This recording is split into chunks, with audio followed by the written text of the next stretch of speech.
is the house I grew up in right here. 755 Fayetteville Road. You see, we got our school right here. I went from pre-K to 12th grade. A lot of memories in there. a lot of memories in that house. Growing up here in Atlanta, on this side, or just growing up here, the environment was special. It was dope. I felt sense of like, ownership.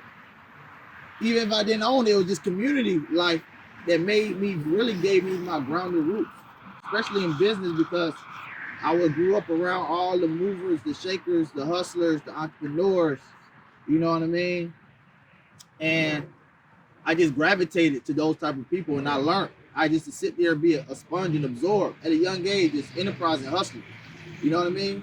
So I remember Hamza being entrepreneurial around middle school. That's when I really saw that he had that desire to go out and make money. Most of us were just comfortable asking our parents for money here and there. And sometimes we would get some money for our birthdays or whatever, so we would save up and have some cash. But Hamza was always pushing to actually find ways to make money, earn money on his own. Like that tree behind you, a pecan tree. That tree over there, a pecan tree.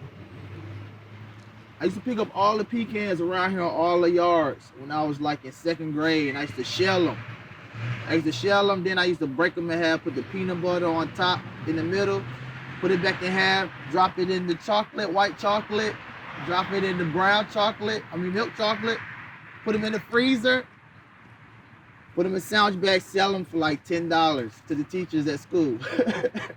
Yeah, picking up the pecans, bagging them, and bringing them to the masjid, which was our place of worship, and selling them to the people who came out that day.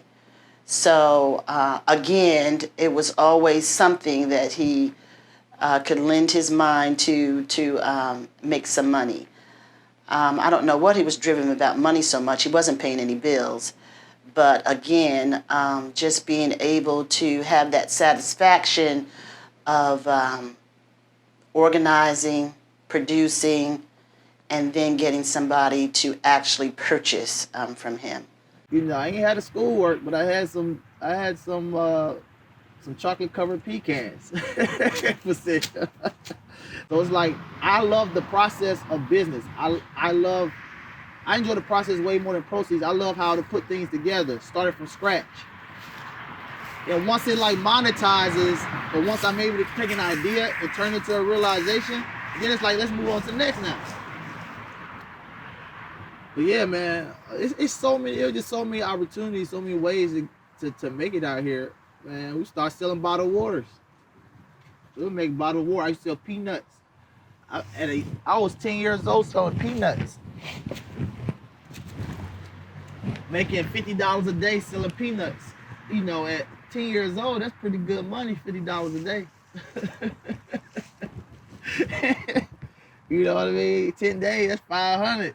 $500 in your pocket at 10 years old. In those times, it's a bankroll. Like the best thing about being young is that that's your advantage. It's your youth. So it's like, start young. Like, entrepreneurs young. I just started young. You know what I mean?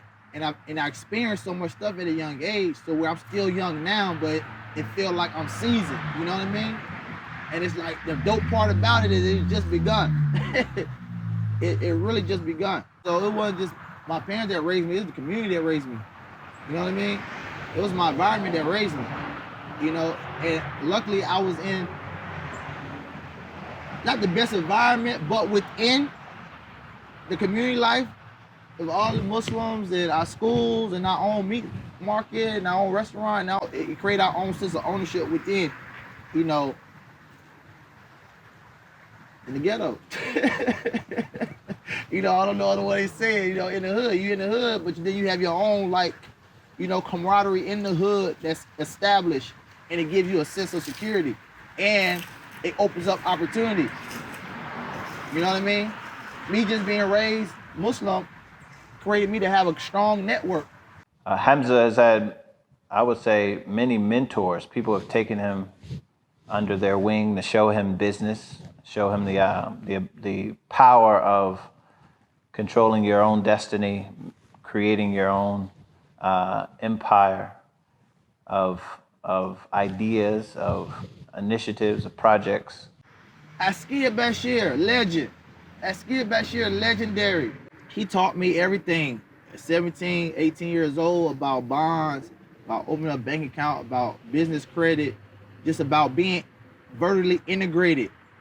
Do it for yourself. And he had his own company, a security company, right? And I used to work with his security on the summer, and he used to tell me straight up, Hamza, all I'm gonna be able to pay you is 40 hours a week. I'm not paying you no more than 40 hours a week. So don't think this is where it ends at. Okay?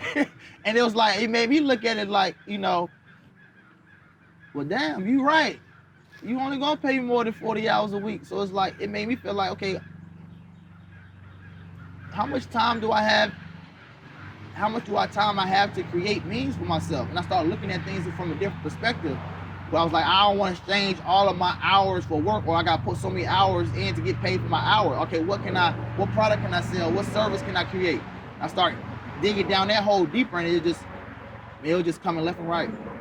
All kind of ideas. Askia Bashir played a huge influence in my life for entrepreneurship. Man, listen, so many people, and I'm calling out names right now, and it's like, I'm gonna miss some names, and I don't want y'all to think that.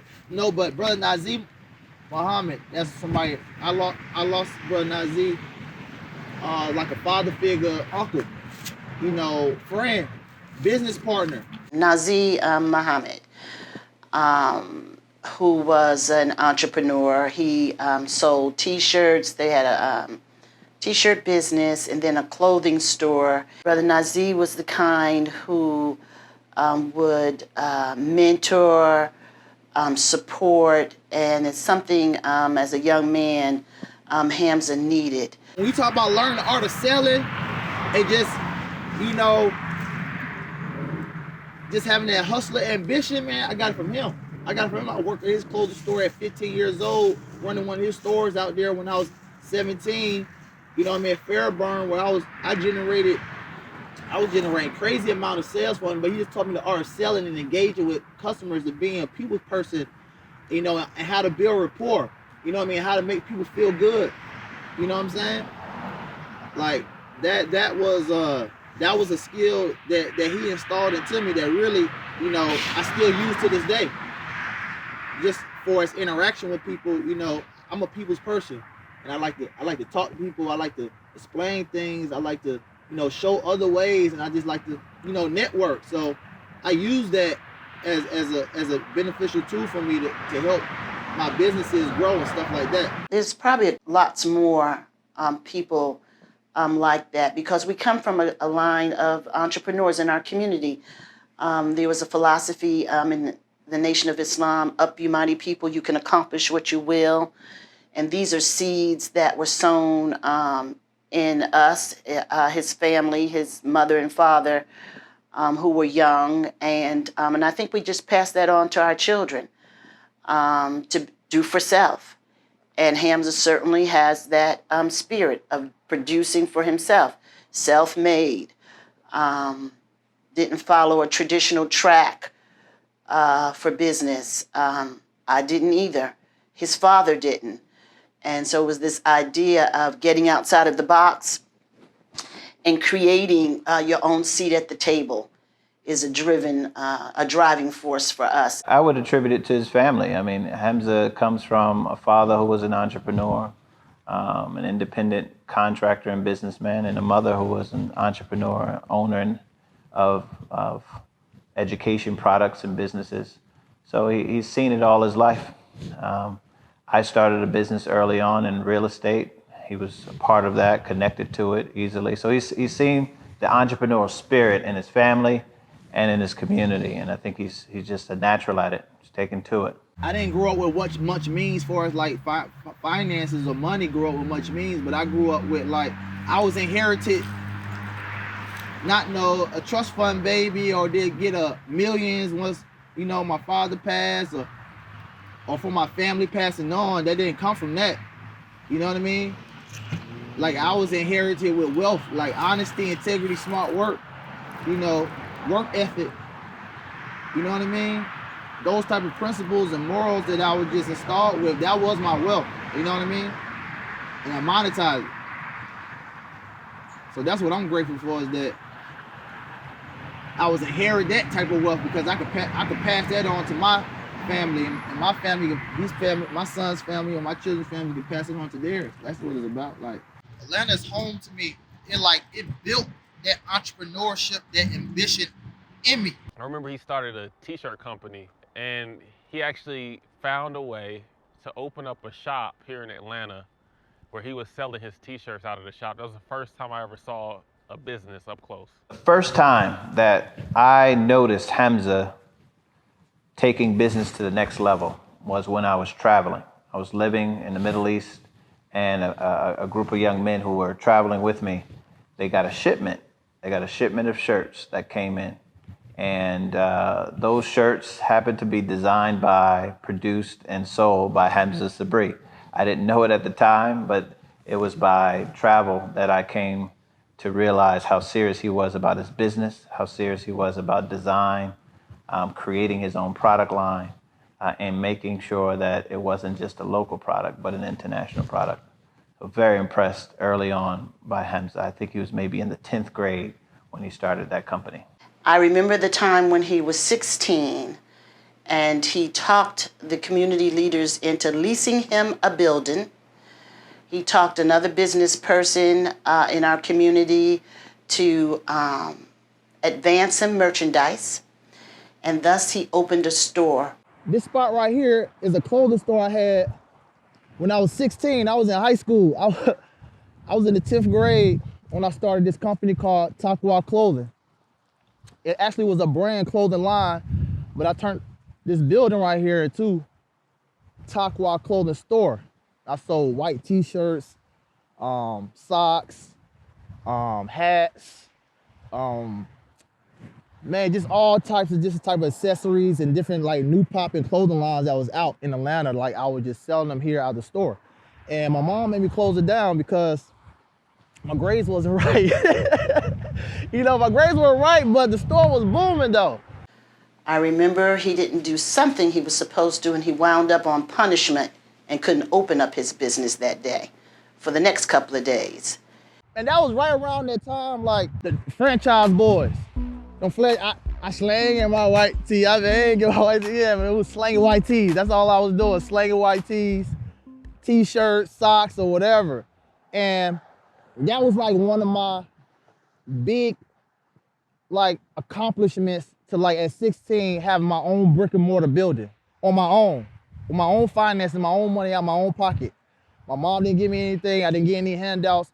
I bought all my inventory, everything. So that really let me see business from a whole different perspective of being independent and just standing on your own. So I would never forget that. I would cherish that. And you know, our community, we still own this building to this day. And from there, I think he was smitten with the entrepreneur bug. It was just one thing after another with him. And again, like I said, very focused, very driven, and I think that's just basically in his blood. All right, I'd be dead or locked up if I wasn't Muslim.